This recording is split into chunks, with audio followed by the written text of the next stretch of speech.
You became a boss on your I own. became a boss on my own. And how long did you do this business? Well, I did this business for a few years before I decided to leave Nigeria. Actually, the reason that took me out of Nigeria was not because I was looking for greener pastures. No, I was already doing well. I was doing well back home. My business was moving, was flourishing. Within 2 years, I was already into millions, and I was doing well for myself. Then I remember that my uncle that lived in Italy, here in Italy, as at that time, there was this scheme, to bring people from Africa. So he applied for me, and then luckily, to the glory of God, the scheme favored me, and I went in and I started looking for, he sent me the invitation, and I decided to process it, and at the end of the day, the visa was given to me. So what I wanted to do was to expand my business. My reason for coming was to expand your business. Yeah, well, I back was home not, in Nigeria. yes, I was not coming to live, so as it were. I just wanted to expand the business because the business was doing well back home. In fact, I was into, bilateral trade between Nigeria and Ghana. I had clients in Nigeria. I had several big clients in Ghana. So what I wanted to do was I wanted to take the business to the next level so that we could be talking about, the European market. I wanted us to go into the European market. We were talking about the European market. So that was the reason why I got here. But when I came into Italy, I saw that because one of the reasons I came was I wanted the situation whereby I would have easy access between Europe and Africa. I wanted to expand the business as such that there will be easy access for me to because without visa you cannot really step out of your country. I needed something bigger. You needed access to the European market or economy.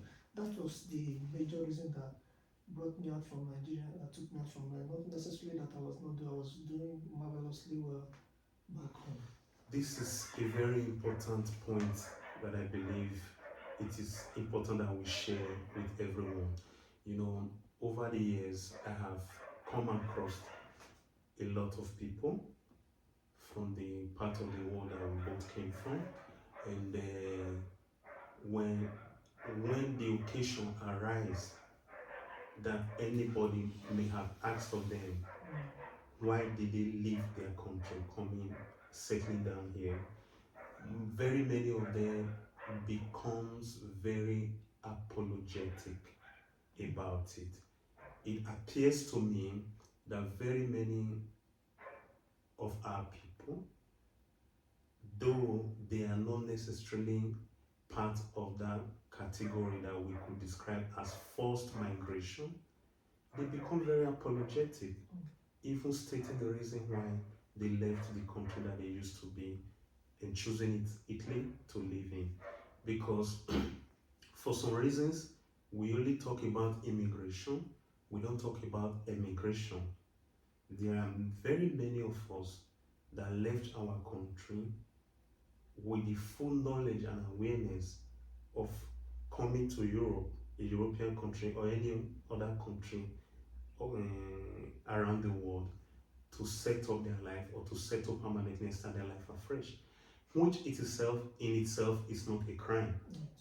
It is actually within the law, except one is being forced out of his or her country due to circumstances above their control.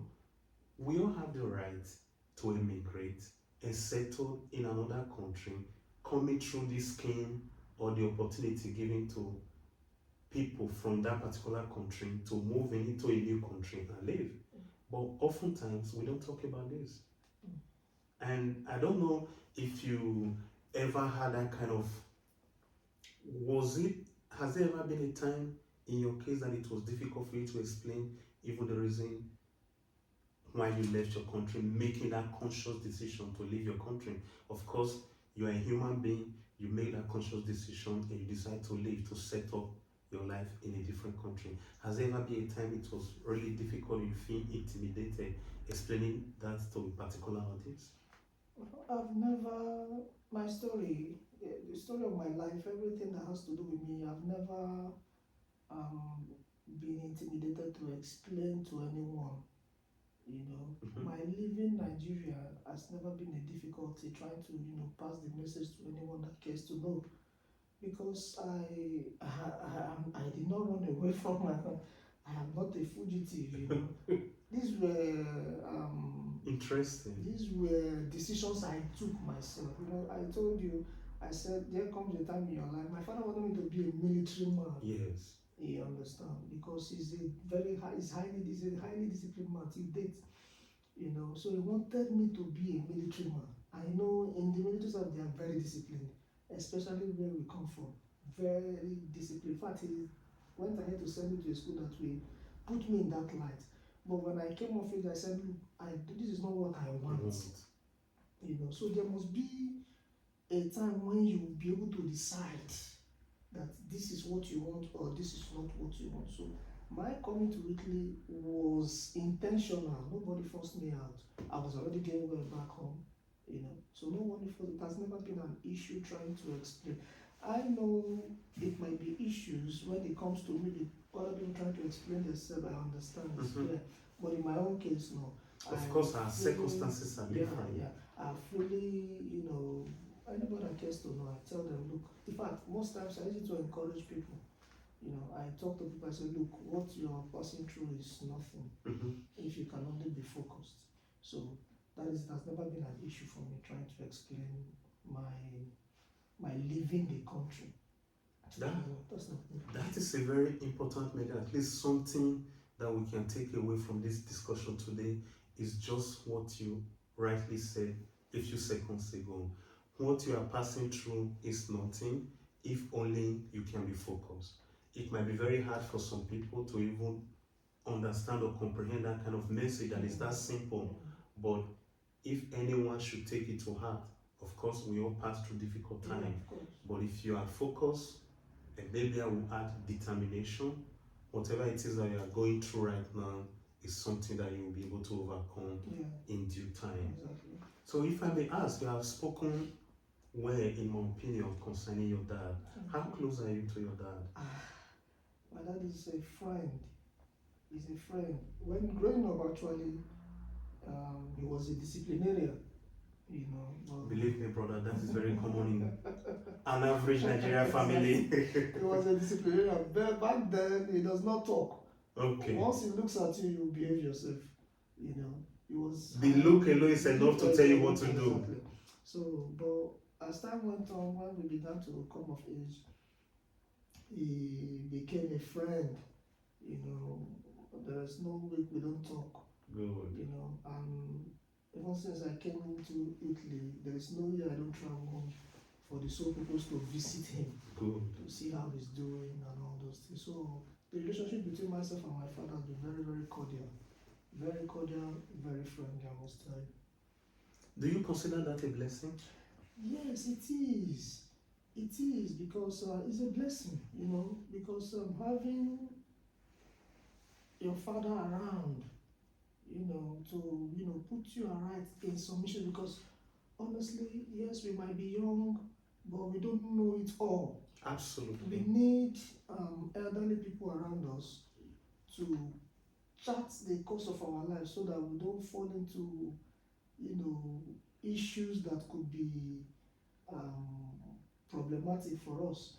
Because when you have someone that has gone in the direction that you are about to go, it makes life easy for you. That's why mentorship is very, very crucial in life. So I see my dad as not just a friend, but also a mentor that has been able to, help me chart the course of my life, in the positive sense. So it's a blessing. It's a blessing. That's unbelievable. While you are talking, I believe that you know yourself as well. There are some people around the world, people of our age, maybe even younger than us, at times they could even be in an age bracket that is higher than the one we have. They oftentimes most people don't have good relationship with their parents, and they tend to focus more on the things that their parents did wrong and how their parents were not there for them and everything. This is not to say, okay, fine, they are not justified in their anger and the rest. But at the same time, if I can speak from experience, if you happen not to have your parents and they were very dear to you, life at times could be very difficult. So what will you say to those that still have the possibility, that are still fortunate to have their parents, for one reason or the other, they are not in good terms with their parents? Well, I will say that they should, as quickly as possible, look for means to embrace their parents, because no matter what happens, they too will become a parent in the future. That's true. So At least for those that intended being a parent. exactly. So however you treat your parents may be how you'll be treated by your own children. So I would suggest, I would advise that whoever has a parent, be it father or mother that is still alive, or be it both parents that are still alive, should hurriedly embrace them. Mm-hmm. Forget, nobody's perfect, forget everything that they may have done. If they had the possibility of making it right, they would have. Because I don't think any parent will consciously want their children to go in a direction that will not be, positive in their lives. So if they have done something wrong in the past, if they had the opportunity to make it right, they would have. So we shouldn't base, and nobody is a saint. We all have our own shortcomings too. Absolutely. One way or the other, we may have treated somebody in a way that the person may not have liked, but that does not mean that they should be written off. So that does not mean that their parents should be written off. Mm-hmm. I'll advise them quickly, And resolve the issues relationship with their parents, and parents. then we try to,